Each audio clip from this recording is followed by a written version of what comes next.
Everything that Zen Buddhism is saying is no matter whose voice you're hearing in your head, it's not the point. It's irrelevant, no matter what the voice is. Every single feeling that you feel is irrelevant. It's not the point. No matter whose feelings you're feeling. If you feel like you're feeling the world's feelings or you feel like you're feeling your feelings, that's not the point. So it doesn't matter what's being said. The words are irrelevant in Zen Buddhism. The scripture is irrelevant in Zen Buddhism. Nothing is relevant in Zen Buddhism. This phone, these words, this body, what I look like, what thoughts you think about this, the thoughts that come up about this, all irrelevant and not the point of Zen Buddhism. Zen Buddhism eliminates irrelevancy from your life. Everything that you feel bad about is a feeling or a thought, which are both irrelevant. Every single thought and every single feeling is irrelevant. All of them. There is not a single word, there is not a single feeling, there is not a single thought that is relevant. And that's it. That is Zen Buddhism. What it does is it takes a hit to your ego. When you say not a single thought, not a single feeling, not a single anything you ever touched is relevant. All of it is irrelevant and is not the point. The problem the ego has with that is that's all the ego can be and that's all the ego is. It doesn't have anything else except that. So if you take away that, you take away everything from the ego. So it just can't accept it. And that's why you feel resistance. Because the ego is feeling resistance. The voice in the head is feeling resistance. This pseudo personality entity is who talks all the time in your head. That one is what is fighting this battle to stop you from disassociating with world relevancy. Any thought that can be thought doesn't matter. Any feeling that can be felt is irrelevant and not the point. Anything that my belief, any belief, every belief is irrelevant.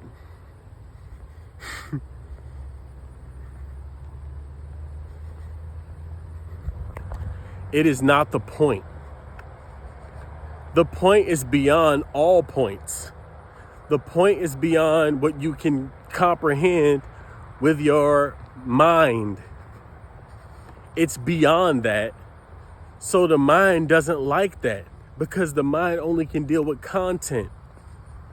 So when you make every thought and every feeling, you recognize every thought and every feeling is irrelevant and not the point in the moment, then whatever comes out because it doesn't matter at the end of the day.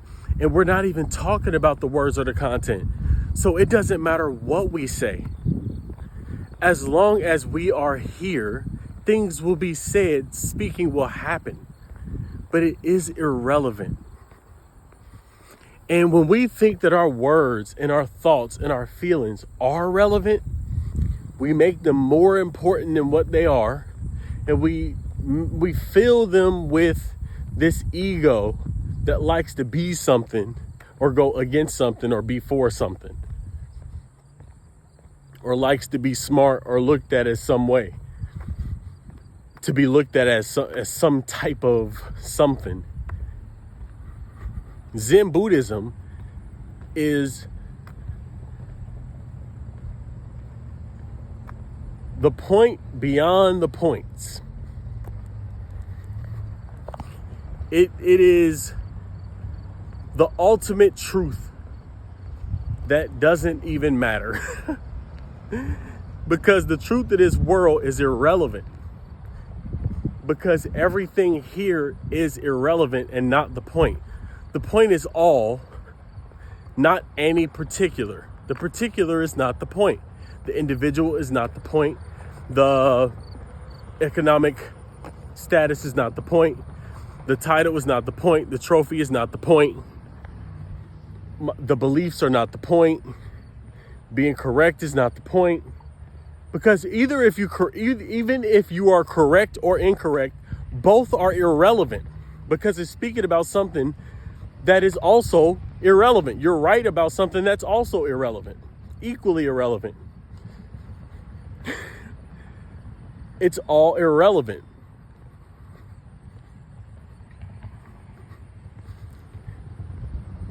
And it seems sad and it seems depressing, and it's not.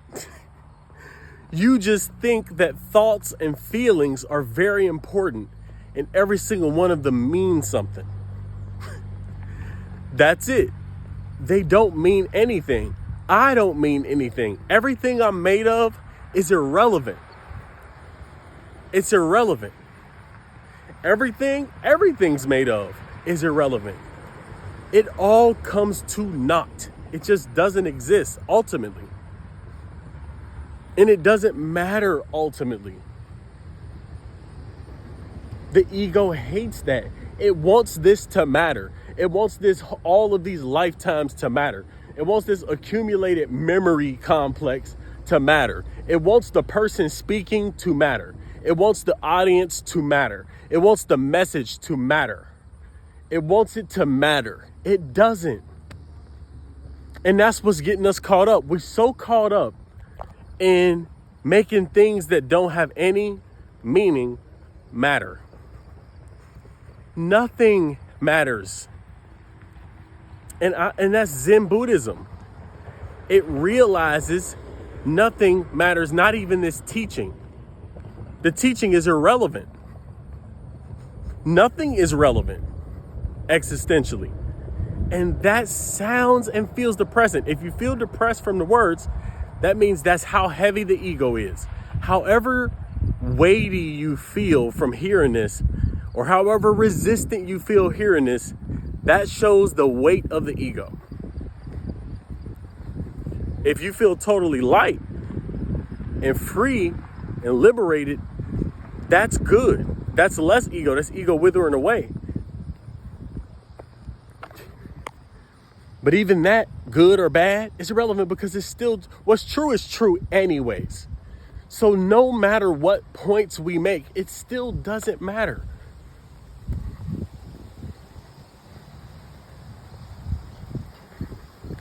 I've been trying to make this matter because I'm an ego. I'm realizing I am an ego entity. That means I'm a fictitious formulation of self that's manifested here. And I'm having my being here and I'm interacting with this world. And I also realize I am a fabricated piece of work, a wrinkle in time, an entanglement, a sophisticated entanglement with physicality.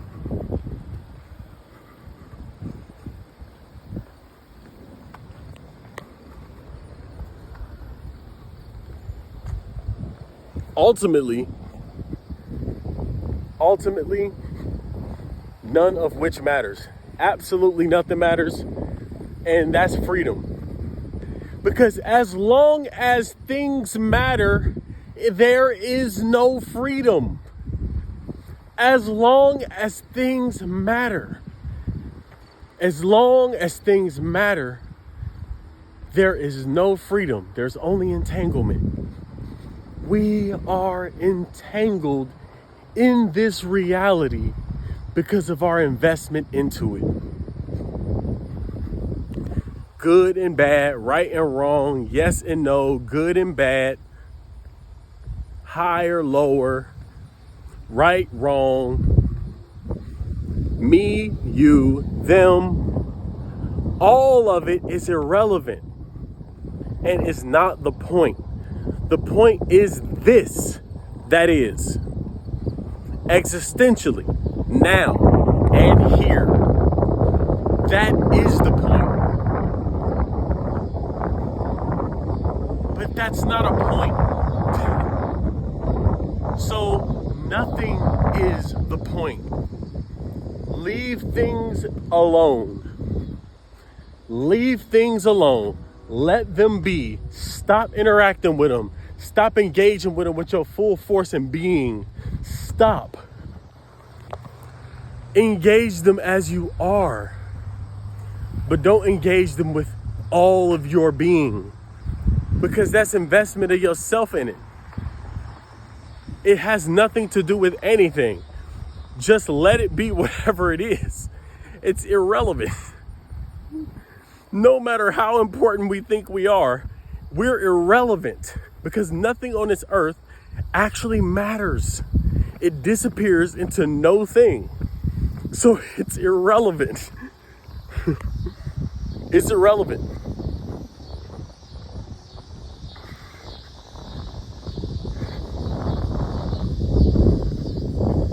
That's a hard mentality to maintain walking through this world every day. When we walk into a workspace, we make ourselves into a role, and we present ourselves a certain way, and we contort ourselves a certain way. So once we stay in that twisted position long enough, we start to believe that we have become that without even knowing that it's slipped on us, without even knowing that this perception of being something has slipped on us. And making us matter. We matter. We're a component to the whole. We matter. We have affected things. Now, once you say that, you've gone and descended into lies. Because truthfully, it doesn't matter. Ultimately, it doesn't matter. Everything goes back to no thing, ultimately. So to remember that while we're walking through this earth is to walk lightly. And not to walk in goofiness and silliness, but also not to walk in rigidity and restraint and suppression. It's recognizing the truth and letting the truth shine. The truth, ultimate truth. It doesn't matter. Everything you want doesn't matter. Everything you desire doesn't matter. It's empty. It's pointless. There is no meaning in it at all. It is totally void of any meaning. It's so hard to comprehend because the mind makes meanings. It is made of meaning. The mind is like, it's already made, it's interconnected, weaved in, conceptualized reality that is your dream that became physical, which is this whole thing. And it's making it real to you because it's connected by beliefs, truly. Everything is connected by beliefs and compassion. What holds everything together is compassion. Each element is connected by compassion. That's where all elements meet. That's why everything can affect everything else. It's because compassion keeps them together. So in compassion, we disassociate from the particular and we recognize the whole. That's compassion. And it's not a concept that you do in your mind. You are the process. You withdraw and you observe and you are the one beyond all points. And that's the point. But it's not a point. So it's difficult to get to. It's difficult to get to because there is no true route to get to it, because everything that has a route is in the physical. Everything that has a route ends up being physical. This is the end. The physical is the end for whatever is manifest in mind and emotion. So it's always going to be physical. But to go beyond the points of reality, the data points, the individuals, the stuff that stands out, by just observing what stands out, realizing if I'm observing what stands out, I am not what stands out. I must be where it's moving and having its being. I must be where it comes from and where its life comes from. But I am not it. So to realize this, you realize you are just pure consciousness.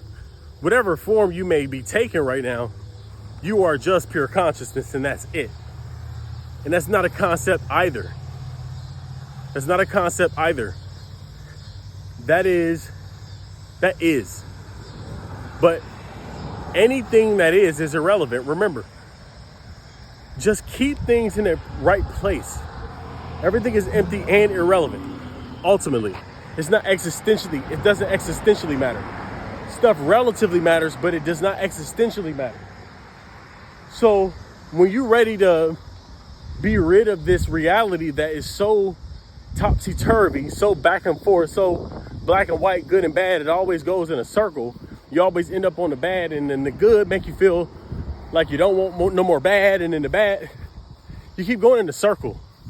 And you're tired of the circle. You have to realize the circle by observing the circle in this cycle, the samskara, the scar that keeps happening over and over again, and just disassociate from it as who you are. And Zen Buddhism is doing that because it recognizes, if you just look, instead of thinking, you just look here and now, everything is ultimately not a thing. Okay? Everything is ultimately not a thing. Let me give you an example. I would not exist without you. You would not exist without me. So we're not a thing. We actually exist in relationship. Therefore, there are no things. There is only relationship. That's all that exists is relationship, and that's called compassion. So compassion gives the capability of a projection of individuality, but it's not individualized. There is nothing individualized. No thing is existentially real, existentially true.